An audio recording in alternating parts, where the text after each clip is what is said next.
வணக்கம் மக்களே, நீங்கள் பாரு கேட்குறது மொக்க கம்பெனி. நாங்கள் ஹோஸ்ட் எனக்கு சாட்டர்டே இங்கிலீஷ் போடு special top 5 super heroes with disabilities.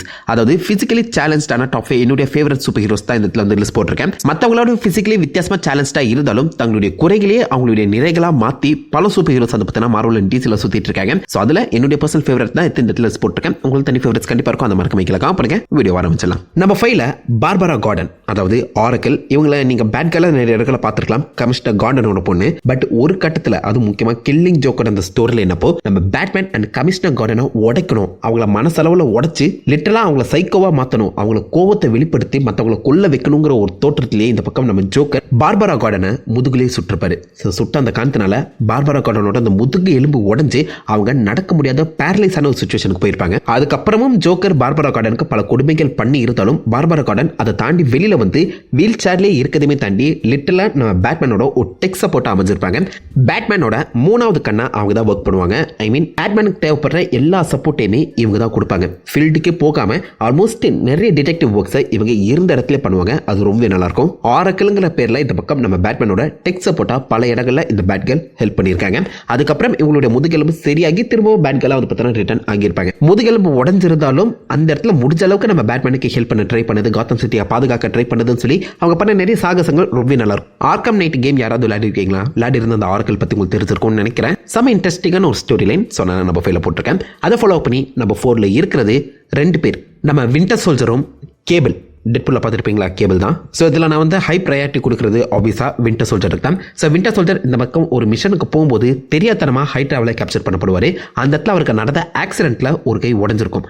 அந்த உடஞ்சு போன கையை இந்த பக்கம் நம்ம வின்டர் சோல்ஜருக்கு ஒரு மெட்டாலிக் ஆர்மா மாற்றி இந்த வின்டர் சோல்ஜரை பிரெயின் வாஷ் பண்ணி யூஸ் பண்ணிட்டு இருப்பாங்க. வின்டர் சோல்ஜர் பிரெயின், அதாவது மைண்ட் அளவிலையும் ஃபிசிக்கலாகவும் வந்து பார்த்தீங்கன்னா பாதிக்கப்பட்ட ஒரு கேரக்டர். ரெண்டுமே டிசபிலிட்டி தான். ஸோ உடம்புல இருந்தால் மட்டும் அது குறைபாடுன்னு சொல்ல முடியாது. மூளைக்குள்ளேயுமே இந்த பக்கம் வின்டர் சோல்ஜருக்குள்ள ஒரு குறைபாடு இருக்குதான் செய்யுது.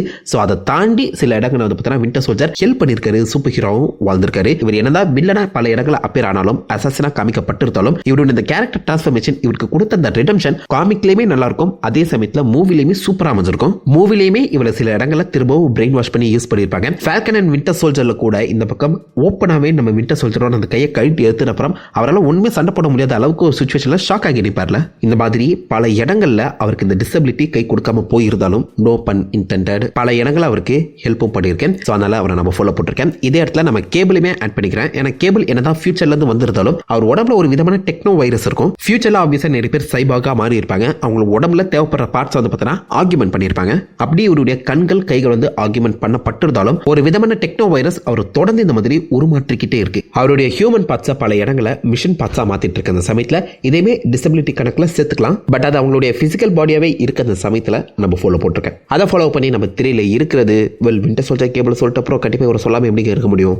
சைபார்க், ஒரிஜினல் ஜஸ்டிஸ் லீகோட மிக முக்கியமான ஃபவுண்டிங் மெம்பர். அவங்க அப்பா வேலை செய்யற ஸ்டார் லேப்ஸ்ல ஒரு மிகப்பெரிய வெடி விபத்து நடக்க அதுல சிக்கின நம்ம விக்டர் ஸ்டோனோட உடம்புல மிச்சமீதியா கிடைச்சது தலையும் இதயமும் தான். அதை வச்சு எப்படியாவது என் பையனுக்கு திரும்ப உயிரை கொடுத்துடணும், அவனுக்கு திரும்ப அந்த உடலை கொடுத்துடணும்னு சொல்லி மதர் பாக்ஸ் ஹெல்ப் மூலியமா அவங்க அப்பா முடிஞ்ச அளவுக்கு அவன் பாடி வந்து பார்த்தீங்கன்னா ரீகன்ஸ்ட்ரக்ட் பண்ண ட்ரை பண்ணுவாரு. ஸோ அந்த வகையில் அவர் தலையும் இதுல பாதிக்கப்பட்டு ஒரு பகுதி வெட்டி எடுக்கப்படும். ஸோ ஃபைனலா மிஞ்சினது ஒரு பக்கம் தலையும் ஒரு இதயமும் தாங்க. மூளை ஃபுல்லா அவருடைய கண்ட்ரோல்ல தான் இருக்கு. மூளை இந்த பக்கம் சைபார்க்கு கம்ப்யூட்டர் மூளை கிடையாது. நேரம் அப்படி தப்பா நினைச்சிருப்பீங்க. பட் அவர் முழு பாடியுமே மெட்டல், அதாவது ரோபோட்டிக் பாடி தான் சைபார்க். கம்ப்ளீட்லி அவர் ஒரு பார்ட் ஆஃப் சைபார்க். 100% சைபார்க் பாடியில வெறும் 10% மட்டும் தான் பிசிக்கல் ஃபிளஷ் இருக்குன்னா அப்ப யோசிச்சு பாருங்க. இந்த நம்ம சைபார்க்கு வந்து அது டிசபிலிட்டியெல்லாம் அமையல, மோர் லைக் ஒரு பிசிக்கல் அப்கிரேடா தான் அமைஞ்சிருக்கு. அவருடைய ஹியூமன் பாடி பண்ணாத எல்லா விஷயங்களையுமே சைபார்க் பாடி பண்ணும். பறக்கும், சம ஸ்ட்ராங்கா டன் கணக்கில் வந்து பார்த்தீங்கன்னா இடையே தோக்கும். அண்ட் இது எல்லாத்தையுமே லிட்டரலா நம்ம சைபார்க் அவருடைய மூளையை வச்சு கண்ட்ரோல் பண்ணிட்டு இருக்காரு.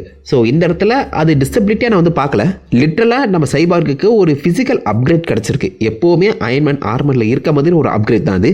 அண்ட் இது அவர் பாடி கூட கனெக்ட் ஆகாத அந்த சமயத்தில் சப்போஸ் அவருடைய அந்த பிசிக்கல் சைபார்க் பாடி உடஞ்சாலும் அதை ரிப்பேர் பண்ணிக்கலாம், ரீபில்ட் பண்ணிக்கலாம். அண்ட் இது டைரக்டாவே உலகத்தில் இருக்க மெயின் ஃப்ரேம் கம்ப்யூட்டர் கூட ஒரு மிகப்பெரிய ஆக்சஸ் கொடுக்குற அந்த சமயத்தில் லிட்டரலா இந்த இடத்துல நம்ம சைபார்க் ஒரு அப்கிரேடட் சூப்பர் ஹியூமனாவே என் கண்ணுக்கு தெரியுறாரு. அந்த உடம்பு இல்லைன்னா சைபார்க் ஒண்ணுமே இல்லைதான். பட் அந்த உடம்பு சைபார்க்கை வேற லெவலில் புஷ் பண்ற அந்த சமயத்தில் சைபார்க்கை நம்ம 3ல போட்டிருக்கேன். ஸோ செம இன்ட்ரெஸ்டிங்கான ஒரு கேரக்டர். இப்படிப்பட்ட ஒரு டிசபிலிட்டி வச்சிருக்க சூப்பர் ஹீரோ எனக்கு தெரிஞ்சு வேற எந்த ஒரு மார்வல் டிசிலுமே இல்லைன்னு நினைக்கிறாங்க. ரோபோ காப்பா வேணா சொல்லலாம். பட் அவர் மார்வல் டிசிக்குள்ள வராத அந்த சமயத்தில் நம்ம சைபார்க்கை மட்டும் சேர்த்துப்போம். ஸோ அதை ஃபாலோ பண்ணி நம்ம 2ல இருக்கிறது பிளைண்டட் சூப்பர் ஹீரோஸ். ஸோ ஒரு சிங்கிள் கேரக்டரை மட்டும் நான் ஃபோக்கஸ் பண்ணல, ஆல்மோஸ்ட் பிளைண்ட் ஃபார்மில் இருக்க எல்லா சூப்பர் ஹீரோஸையும் சேர்த்து தான் சொல்கிறேன். மார்வல் டிசின்னு எடுத்து பார்த்தீங்கன்னா மினிமம் ஒரு 10 பேராவது கண்ணு தெரியாமல் இருப்பாங்க. ஸோ அதில் என்னுடைய பர்சனல் ஃபேவரட்னு பார்த்தீங்கன்னா நம்ம 2ல் நான் கண்டிப்பாக டேர்டெவில் தான் போடுவேன். ஸோ டேர்டெவில் சின்ன வயசில் இருக்கும்போதே அவருக்கு ஒரு சின்ன கெமிக்கல் ஆக்சிடென்ட் நடந்து கண்ணு தெரியாமல் போயிடும். சின்ன வயசுலேருந்து அவருக்கு கண்ணு தெரியாமல் இருக்கும்போது அது பழகி இருக்கும்னு சொல்லலாம். அண்ட் அந்த இடத்துல அவருடைய மற்ற எல்லா சென்சஸும் ஹைட்டண்ட் ஆகியிருக்கும். அதாவது ரேடா சென்ஸ்னு சொல்லி அவருடைய மற்ற எல்லா உணர்வுகளும் ஒன்னா வேலை செஞ்சு ஒரு புதுவிதமான சென்ஸை உருவாக்கியிருக்கும். இந்த சென்ஸ் மற்ற ஹியூமன்ஸ் யாருக்குமே கிடையாது. ஸ்பைடி சென்ஸை விட ரேடா சென்ஸ் செம்ம அக்யூரேட் ஆனது அப்படிங்கிற மாதிரி சொல்றாங்க. இந்த ரேடா சென்ஸை வச்சு எவ்வளவு தூரத்தில் என்னென்ன பொருள் வருதுங்கிற முதற்கொண்டு இந்த பக்கம் நம்ம டேர்டெவிலால துல்லியமா பார்க்க முடியுமாங்க. இது 10வது குறுக்கி சின்ன வயசுல இருந்தே ஸ்டிக்னு சொல்ல போற ஒருத்தர் கூட பயங்கரமான ட்ரைனிங் பண்ணி இந்த பக்கம் நம்ம daredevil one of the best hand to hand ஃபைட்டரா இருக்காரு. இவருக்கு பிடிக்காதது கன்ஸ் தான். ஹேண்ட் டு ஹேண்ட்ல எத்தனை பேர் வந்தாலும் அடிச்சு நொறுக்கிற நம்ம டேர்டெவில நீங்க ஒரு கன்னை வச்சு அசால்ட்டா போட்டு தள்ள முடியும். ஒரு குறிப்பிட்ட டிஸ்டன்ஸ்ல நம்ம டேர்டெவிலுக்கு நீங்க எங்க கன் வச்சிருக்கீங்க, எந்த பக்கம் ஏம் பண்றீங்கன்னு சொல்லி பார்க்க முடியாத அந்த சிச்சுவேஷன் ஏற்படும் போது ஈஸியாவே டேர்டெவில கொள்ளலாம். அதனால டேர்டெவிலுக்கு கன்ஸ் மட்டும் பிடிக்காது. பட் அதை தாண்டி பிளைண்ட் சூப்பர் ஹீரோஸ் பார்க்கும்போது கண்டிப்பா டேர்டெவில தான் டாப் பொசிஷன்ல வச்சிருக்கேன். பட் அதை தொடர்ந்து ஆப்வியஸா இந்த நம்ம 2 பொசிஷன்ல மற்ற பிளைண்ட் சூப்பர் ஹீரோஸுமே நினைக்கிறேன். முக்கியமா டெத் ஸ்ட்ரோக் அவருக்கு ஒரு கண் தெரியாது. அவருமே ஒரு மாஸ்டர் அசாசினா இருந்தவர். ஒரு அசாசினேஷன் போகும்போது தான் இவருக்கு கண் தெரியாம போயிருக்கும். அதே மாதிரி நிக் ஃபியூரி அவருக்குமே ஒரு கண் தெரியாது. வெல் எம்சியூக்குள்ள பூனை போராண்டி விட்டுச்சுன்னு சொல்லியிருப்பாங்க.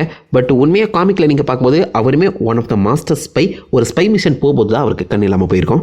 அண்ட் முக்கியமா காமிக்ல கண்ணு தெரியாத இருக்க இன்னொரு ஃபீமேல் கேரக்டர் யாருன்னு பாத்தீங்கன்னா மேடம் வெப். இவங்களுக்கு வயசான அந்த சமயத்துல கண்ணு தெரியாம போயிருக்கும். அண்ட் கண்ணு தெரியாத அந்த சிச்சுவேஷன்ல தான் இவங்களுக்கு ஸ்பைடர்வர்ஸ் அன்லாக் ஆகியிருக்கும். ஒரு கதவு திறக்க இன்னொரு கதவு மூடுற மாதிரி இந்த பக்கம் லைக் கண்ணு தெரியாத அந்த சமயத்துல இவங்க ஸ்பைடர்வர்ஸ் வந்து பார்த்தீங்கன்னா ஆக்சஸ் பண்ணக்கூடிய ஒரு சிச்சுவேஷன் ஏற்பட்டிருக்கும். அதனால மோஸ்ட்லி இவங்க கண்ணை கட்டி தான் சுத்திட்டு இருப்பாங்க. இந்த மாதிரி நிறைய கேரக்டர்ஸ் கண்ணு தெரியாம இருக்காங்க. இல்ல ஒரு 2 பேர் தான் நான் சொல்லியிருக்கேன். கண்ணு தெரியாத சூப்பர் ஹீரோஸ் தனியாக ஒரு லிஸ்ட் போடலாங்க. உங்களுடைய ஃபேவரட் கண்ணு தெரியாத சூப்பர் ஹீரோஸ் யாருன்னு சொல்லி மறக்காம கீழே கமெண்ட் பண்ணுங்க. பட் எனக்கு எப்போதுமே டேர்டெவில் தான் top position. And finally number 1 position வந்தாச்சு. அதை பார்க்கறதுக்கு முன்னாடி ஒரு 2 ஹானரபிள் மென்ஷன். அயன்மேன். ஏன்டா அயன்மேனுக்கு என்னடா குறை அப்படின்னு நீங்க யோசிச்சிங்கன்னா, வெல் முதல்ல அயன்மேன் ஏன் அயன்மேனா மாறினாரு? ஹார்ட் ரியாக்டர் எதுக்கு உருவாக்குனாரு? அயன்மேனுக்கு ஒரு சின்ன ஹார்ட் கண்டிஷன் இருக்கு. அதை தொடர்ந்து ஆப்வியஸா அவர் ஒரு சின்ன வெடி விபத்துல சிக்க அவர் இதயத்தை சுத்தி அந்த வெடி விபத்துல வெளியிடப்பட்ட அந்த இரும்பு துண்டுகள் அதை பத்தினா ஒன்னொன்று உரசிட்டு இருக்கும். அது அவருடைய ஹார்ட்டை பாதிச்சிடக்கூடாதுன்னு சொல்லி ஒரு எலக்ட்ரோ மேக்னெட்டா தான் இந்த பக்கம் ஆர்க் ரியாக்டர் ஃபர்ஸ்ட் அயன்மேன் உருவாக்கி இருப்பாரு. அந்த ஆர்க் ரியாக்டரோட பவரை ஏன் ரெசிஸ்ட் பண்ணணும்னு சொல்லி அதை தொடர்ந்து தான் அயன்மேன் சூட்டையுமே டோனி ஸ்டார்க் உருவாக்குற மாதிரி காமிக்கப்பட்டிருக்கும். ஸோ கிட்டத்தட்ட அவருடைய ஹார்ட்ல ஒரு சின்ன கண்டிஷன் இருக்க தான் செய்யுது. பட் அதை எம்சிக்குள்ள வந்து பார்த்தீங்கன்னா சரி பண்ற மாதிரி காமிச்சிருப்பாங்க. காமிக்லயுமே ஒரு கட்டத்தில் அது வந்து சரியாகி இருக்க அந்த சமயத்துல தான் அவர் தூக்கி ஹானரபிள் மென்ஷன்ல போட்டிருக்கேன். இதே ஹானரபிள் மென்ஷன்ல இருக்க என்னோட கேரக்டர் டெட்பூல். அந்த கேன்சரை குணப்படுத்துறதுக்கு போய் தான் இந்த பக்கம் நம்ம வேட் வில்சன் டெட்பூலாவே மாறி இருப்பாரு. ஸோ இப்போதைக்கு அவருக்கு அல்டிமேட் ஹீலிங் பவர் கிடைச்சிருக்கும். அந்த ஹீலிங் பவர் இருக்கனால தான் நம்ம டெட்பூல் உடம்புல எந்த ஒரு கேன்சருமே க்ரோத் ஆகல. கேன்சர் செல்ஸ் உருவாக்கி மறைஞ்சிட்டு இருக்கும். ஸோ டெக்னிக்கலாக இப்போ வரைக்குமே டெட்பூல் உடம்புல கேன்சர் செல்ஸ் இருக்க தான் செய்யுது. அந்த ரீஜென்ரேஷன் எபிலிட்டி தான் இப்போ வரைக்கும் நம்ம டெட்பூல் உடம்புல அந்த கேன்சர் செல்ஸ் உருவாக விடாமல் தடுத்துட்டு இருக்கு. ஸோ அதனால டெட்பூலுமே ஹானரபிள் மென்ஷன்ல போட்டிருக்கேன். ஸோ ஃபைனலி நம்பர் 1 பொசிஷன் வந்தாச்சு. ஆப்வியஸாக எல்லாருமே கெஸ் பண்ணியிருப்பீங்கன்னு நினைக்கிறேன். டிசேபிள்டு சூப்பர் ஹீரோன்னு சொன்னாலே எல்லாருடைய மைண்ட்லையுமே இவர் தான் டக்குன்னு வந்து நிற்பாரு. Leader and chief of X Men professor X, நம்ம சார்ல்ஸ் ஜேவியருங்க. சின்ன வயசுல அவருக்கு கால்கள் சரியா தான் இருக்கும். பட் ஒரு முறை ஹிமாலயன் எக்ஸ்பெடிஷன் போகும்போது ஒரு கல் அவர் முதுகு மேல விழுந்து கால்கள் இழக்கிற மாதிரி காமிக்கப்பட்டிருக்கும். மூவிஸ்ல மேக்னெட்டோவால நம்ம ப்ரொஃபசர் எக்ஸுக்கு கால்கள் போற மாதிரி காமிச்சிருப்பாங்க. ஸோ எப்படி பார்த்தாலும் இவருக்கு கால்கள் இல்லாம ஒரு வீல் சேர்ல இருக்கக்கூடிய ஒரு கேரக்டர் தான். பட் வீல் சேர்ல இருந்தாலும் அவ்வளோ பெரிய ஒரு ஸ்கூலை அசால்ட்டா நடத்துறமே தாண்டி ஆல்மோஸ்ட் எல்லா மியூட்டன்ட்டையுமே வந்து பார்த்தீங்கன்னா எப்போதுமே சார்ல்ஸ் ஜேவியர் கண்ட்ரோல் வச்சிருப்பாரு. அவருடைய அந்த மியூட்டன் பவர்ஸ் அவ்வளோ சக்தி வாய்ந்தது. செரிப்ரல் கூட அவருடைய மூளையை கனெக்ட் பண்ணிட்டாருன்னா லிட்டரலி பவர்டான ஒரு மியூட்டன்டா நம்ம ப்ரொஃபசர் எக்ஸ் தான் இருப்பாரு. என் முழு பவரும் மூளைக்குள்ள இருக்குதான்னு சொல்லி நீங்க கேள்விப்பட்டிருப்பீங்க. ப்ரொஃபசர் எக்ஸுக்கு தான் அது பக்காவா போறதும். ப்ரொஃபசர் எக்ஸ் பல டீமோட லீடரா இருந்திருக்காரு. ஒரு முறை அவெஞ்சர்ஸோட லீடராகவும் இருந்திருக்காரு. இலுமினேட்டோட லீடரும் அவர் தான். எக்ஸ்மேன் லீடர் அவர் தான். இந்த மாதிரி பல பவர்ஃபுல் டீமை தன் கைக்குள்ள வச்சிருக்காருங்க. இதுக்கு மேல வேற என்னங்க வேணும்? செம்ம ஓவர் பவர்டான ஒரு சூப்பர் ஹீரோ. அதே சமயத்துல செம்ம ஒரு புத்திசாலி. அதை தாண்டி நல்ல ஒரு ரெஸ்பான்சிபிளான சூப்பர் ஹீரோ கண்டிப்பா ப்ரொஃபசர் எக்ஸ். சும்மா டிசபிலிட்டி கொடுத்துட்டோம்னு சொல்லி அவரை வேஸ்ட் பண்ணாம நிறைய இடங்களை அந்த கேரக்டர் அவ்வளோ அழகாக யூஸ் பண்ணியிருப்பாங்க. எம்சியூக்குள்ள வேஸ்ட் பண்ணிட்டாங்க. பட் இதுக்கப்புறம் வரப்போற எக்ஸ்மேன்ல யார் ப்ரொஃபசர் எக்ஸா வரப்போறா, அவரை எப்படி இந்த பக்கம் எம்சியூ யூஸ் பண்ண போறாங்கன்னு பொறுத்தது பார்ப்போம். பட் டிசபிலிட்டி கேரக்டர்ஸ் சொல்லி நீங்க லிஸ்ட் போட்டீங்கன்னா அதுல கண்டிப்பா ப்ரொஃபசர் எக்ஸ் தான் டாப் பொசிஷன்ல இருப்பாரு நான் நினைக்கிறேன். உங்களுக்கு எப்படி உங்களுடைய favourite top 5 physically challenged characters யாருன்னு சொல்லி மறக்காம அதுக்கு கமெண்ட் பண்ணிட்டு அந்த லைக் பண்ணி தெரிவிங்க. உங்களை நல்ல ஒரு ஆசமான வீடியோல மீட் பண்றேன். Have fun guys. லோட்டா.